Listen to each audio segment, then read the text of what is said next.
distinguished guests, ladies and gentlemen, it's a great honor and privilege for me to be here with you about our ongoing struggle in Pakistan and that of my late brother Shahbaz Bhatti. I would especially like to take this opportunity to thank all those who show sympathies and condolences that were expressed to myself and members of my family after the assassination of my brother Shahbaz Bhatti, and for condemning this terrible act of violence, which was violence against humanity. The assassination of my late brother Shahbaz has left us devastated, shocked, and heartbroken beyond measure. Religious minorities in Pakistan has lost a true brave heart and an exceptional leader who, despite all the ongoing threats and warning, continued fearlessly bringing hope, raising a voice against all forms of discrimination and religious intolerance. Shahbaz's assassination not only stole from Pakistan a true patriot, but the world has lost a courageous beacon of hope, an activist and true witness for Christ. I would like here to share something about our family. Our family consists of myself, my 3 brothers, 1 sister. We would not be able to stand and serve among people without a foundation that our parents built in our lives. My parents were an example to us as strong and committed followers of Christ. And we were always heavily involved, reaching out to our community. Prior to marriage, my mother was teacher and my late father was a retired military official and then a teacher. We have recollection growing up of their strong faith and trust in God, where they would pray against all odds and we would see their prayers would be answered. Shahbaz was the youngest of our family and started his struggle among the poor and marginalized since 28 years ago, when he was still a student in school in our native village, Khushpur. Although with meager resources, he had an extraordinary faith in a great God to see our nation change and the cross of Jesus Christ lifted up. Often I would wake up in the morning in our bedroom and Shahbaz would already be on his knees, drawing his strength from Jesus, praying and reading his Bible. His mission and vision was a call from God, and this gave him such a great capacity to love everyone. He met an extraordinary courage with strength to identify and struggle with those who suffered. He knew that God placed his strength with him to liberate marginalized and oppressed in Pakistan from clutches of religious discrimination, hate, injustice, and intolerance. Shahbaz's faith was unwavering from such a young age. He was prepared to face adversities and threats that were to follow all through the remainder of his life as he struggled day and night, working for the rights of the poor and downtrodden religious minorities of Pakistan. Shahbaz launched the idea of interfaith harmony, tolerance, equality, and free society in which all people can live together in harmony with equal opportunities. It was for this vision and mission that he lived and hoped to see realized someday and if the need ever arose, he was for this ideal prepared to die for. As for me, I have always known that God placed in my heart was passed to me from my late father Jacob Bhatti. I saw a lot of suffering among my people and determined in my heart at an early age that I would become a doctor so I can bring relief to people who suffer physically. Coupled with this, I was deeply concerned with the issues of injustice witnessed first and continual oppression and discrimination against marginalized in my nation. My formative school was in my village Kushpur, then Rawalpindi, and my graduate and postgraduate studies were in Italy, Belgium, and France, specializing in general and pediatric surgery. After my training, burdened for the need of my pupil, I immediately returned to Pakistan as a missionary doctor and surgeon, working in hospitals, and although I had meager resources and facilities, I provide free clinic among the poor in Sialkot and Peshawar. I also fundraised and established 2 hospitals with the Department of General Surgery, Medicine and Endoscopy in Sialkot and Peshawar under the Catholic Diocese. At the same time, I shared with Shabazz in his efforts during his struggles, exchanging ideas socially, politically, and supporting him with humanitarian efforts among the poor and marginalized in Pakistan. We dreamed together to see Pakistan as a free society whereby peace, human dignity, justice, and equality are respected and granted. Unfortunately, attempts were made on my life and I was unable to serve my pupil, so reluctantly returned to Italy as a consultant in emergency and general surgery and later as a family doctor.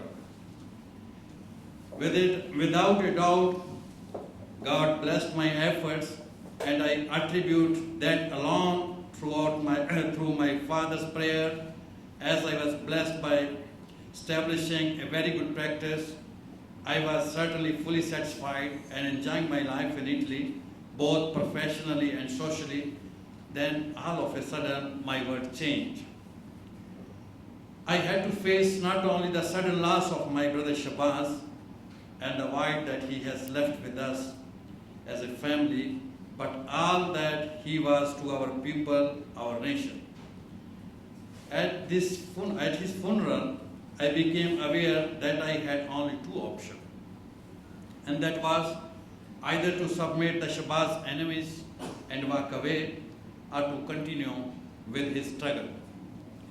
I do believe that God gave me courage and strength that has guided me in this day to make the decision I made, which was not only to honor my brother's Shabazz effort, but my heartfelt conviction that I must continue to be a voice for the voiceless, protecting and empowering the marginalized and oppressed people in Pakistan. Here, I would like to quote one spiritual testimony of Shabazz, which he has registered before his assassination. He said, "I have been asked to put an end to my battle, but I have always refused, even at the risk of my life. My response has always been the same. I don't want popularity. I don't want positions of power. I want only to have the privilege, a place of being found at the feet of Jesus.